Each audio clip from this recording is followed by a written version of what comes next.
तो जैसा कि हम लोगों ने पिछले लेक्चर में देखा था कि श्रोडिंगर वेव इक्वेशन क्या होती है, हम लोगों ने प्रूफ किया था 3 डायमेंशंस के बारे में।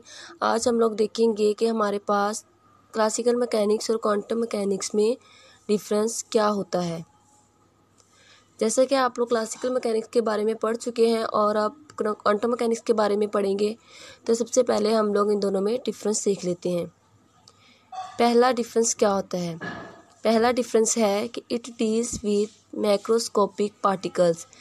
क्लासिकल मैकेनिक्स में जब हम लोग स्टडी करते हैं तो हम लोग बहुत बड़े बड़े जो पार्टिकल्स जो होते हैं हम उनकी स्टडी करते हैं, और क्वांटम मैकेनिक्स में हम लोग माइक्रोस्कोपिक पार्टिकल्स की स्टडी करते हैं। अब जैसे कि माइक्रोस्कोपिक मीन कि छोटे छोटे पार्टिकल्स की। तो पहला डिफरेंस आपको पता चल गया है कि क्लासिकल में हम लोग बड़े बड़े पार्टिकल्स की स्टडी करते हैं और क्वांटम मैकेनिक्स में छोटे छोटे पार्टिकल्स की। अब हमारे पास दूसरा डिफरेंस है classical mechanics it based on Newton's laws of motion. Classical mechanics में जो क्लासिकल मैकेनिक्स जो थी हमारे पास, वो जस्ट न्यूटन्स लॉज जो थे, जितने न्यूटन्स लॉज थे वो सब और सब क्लासिकल मैकेनिक्स की बेस थे, ठीक है। और जो क्वांटम मैकेनिक्स है it is based on Schrodinger wave equation. जैसे कि हम लोगों ने कल पढ़ा था श्रोडिंगर वेव इक्वेशन, उसमें हम लोग देख चुके हैं वो हमारे पास क्वांटम मैकेनिक्स होती है। Newton first law, Newton second law, Newton third law, ये सारे जो न्यूटन्स लॉ थे वो क्लासिकल मैकेनिक्स की बेस हैं। अब जैसा कि हमारे पास तीसरा डिफरेंस आ जाता है, तीसरा डिफरेंस है कि हमारे पास एनर्जी इज़ अब्जॉर्ब्ड और इमिटेड कॉन्टीन्यूसली। अब क्लासिकल मैकेनिक्स में ये होता है कि हमारे पास एनर्जी जो होती है अब्जॉर्ब होती है, इमिटेड होती है कॉन्टीन्यूसली, यानी कि कोई भी रिएक्शन हो रहा है उसमें जो एनर्जी होगी वो अब्जॉर्ब होगी, इमिटेड होगी और मुसलसल होगी। ये नहीं होगा कि अब हो गई है उसके बाद होगी नहीं, और कुछ टाइम रुक गई है फिर से होने शुरू हो जाएगी, नहीं। अगर हो रही है एनर्जी अब्जॉर्ब तो वो कंटिन्यूसली होगी। Energy is release in the form of packets called quanta. तो एनर्जी जो क्वांटम मैकेनिक्स में क्या होता है, जो एनर्जी जो होती है वो रिलीज़ होती है और फॉर्म्स ऑफ पैकेट्स में।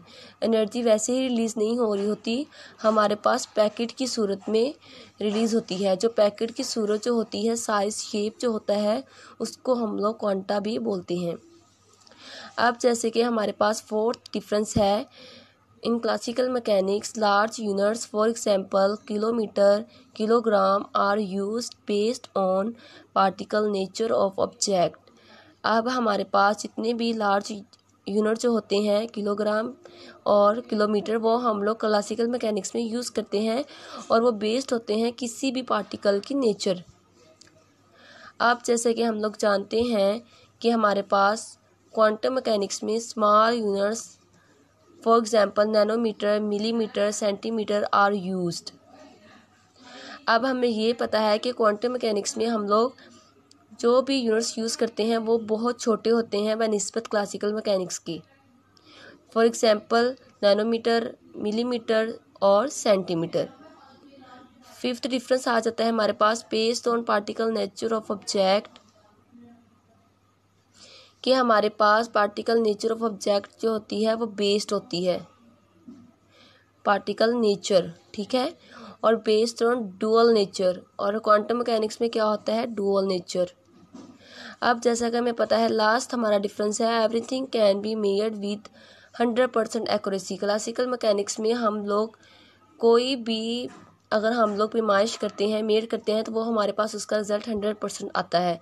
लेकिन जो हम लोग क्वांटम मैकेनिक्स में जो भी मेयर करते हैं उसका रिजल्ट हमारे पास 100% नहीं आता, उसमें प्रोबेबिलिटी आ जाती है, या तो शायद होगा या शायद नहीं होगा। हम लोग कोई भी मेयर करें, हम लोग को नहीं पता होता कि वो हमारी जो चीज़ है जो हम लोग मेयर कर रहे हैं वो 100% ही आएगी, वो 100% एक्यूरेसी के साथ नहीं आती, क्योंकि क्वांटम मैकेनिक्स में हमारे पास प्रोबेबिलिटी होती है। तो ये हमने देख लिया स्टूडेंट, हमारे पास डिफरेंस था क्लासिकल मैकेनिक्स और क्वांटम मैकेनिक्स। अगर आपको हमारी वीडियो अच्छी लगी हो लाइक करें, सब्सक्राइब करें, शुक्रिया।